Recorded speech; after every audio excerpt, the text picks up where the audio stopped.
पांडवों के जन्म की कथा धृतराष्ट्र जन्म से ही अंधे थे, अतः उनकी जगह पर पांडु को हस्तिनापुर का राजा बनाया गया था। इससे धृतराष्ट्र को सदा अपनी नेत्रहीनता पर क्रोध आता और उन्हें पांडु से द्वेष भावना होने लगती। पांडु ने कुछ ही समय में संपूर्ण भारतवर्ष को जीतकर कुरु राज्य की सीमाओं का यवनों के देश तक विस्तार कर दिया। एक बार राजा पांडु अपनी दोनों पत्नियों कुंती तथा माद्री के साथ आखेट के लिए वन में गए।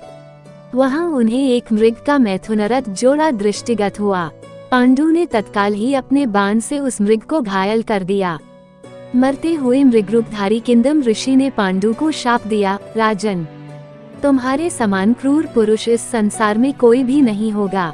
तूने मुझे मैथुन के समय बाण मारा है, अतः जब कभी भी तू मैथुनरथ होगा तेरी भी मृत्यु हो जाएगी। इस शाप से पांडु अत्यंत दुखी हुए और अपनी रानियों से बोले, हे देवियों, अब मैं अपनी समस्त वासनाओं का त्याग करके इस वन में ही रहूंगा। तुम लोग हस्तिनापुर लौट जाओ। उनके वचनों को सुनकर दोनों रानियों ने दुखी होकर कहा, नाथ, हम आपके बिना एक क्षण भी जीवित नहीं रह सकती।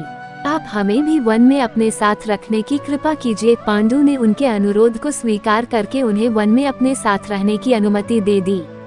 इसी दौरान राजा पांडु ने अमावस्या के दिन ऋषि मुनियों को ब्रह्मा जी के दर्शनों के लिए जाते हुए देखा। उन्होंने उन ऋषि मुनियों से स्वयं को साथ ले जाने का आग्रह किया। उनके इस आग्रह पर ऋषि मुनियों ने कहा, राजन, कोई भी निःसंतान पुरुष ब्रह्मलोक जाने का अधिकारी नहीं हो सकता, अतः हम आपको अपने साथ ले जाने में असमर्थ हैं। ऋषि मुनियों की बात सुनकर पांडु अपनी पत्नी से बोले, हे कुंती, मेरा जन्म लेना ही वृथा हो रहा है, क्योंकि संतानहीन व्यक्ति पितृ ऋण, ऋषि ऋण, देव ऋण तथा मनुष्य ऋण से मुक्ति नहीं पा सकता। क्या तुम पुत्र प्राप्ति के लिए मेरी सहायता कर सकती हो? कुंती बोली, हे आर्यपुत्र, दुर्वासा ऋषि ने मुझे ऐसा मंत्र प्रदान किया है जिससे मैं किसी भी देवता का आह्वान करके मनोवांछित वस्तु प्राप्त कर सकती हूँ। आप आज्ञा करें, मैं किस देवता को बुलाऊं? इस पर पांडु ने धर्म को आमंत्रित करने का आदेश दिया। धर्म ने कुंती को पुत्र प्रदान किया, जिसका नाम युधिष्ठिर रखा गया। कालांतर में पांडु ने कुंती को पुनः 2 बार वायुदेव तथा इंद्रदेव को आमंत्रित करने की आज्ञा दी। वायुदेव से भीम तथा इंद्र से अर्जुन की उत्पत्ति हुई। तत्पश्चात पांडु की आज्ञा से कुंती ने माद्री को उस मंत्र की दीक्षा दी। माद्री ने अश्विनी कुमारों को आमंत्रित किया और नकुल तथा सहदेव का जन्म हुआ। एक दिन पांडु माद्री के साथ वन में सरिता के तट पर भ्रमण कर रहे थे।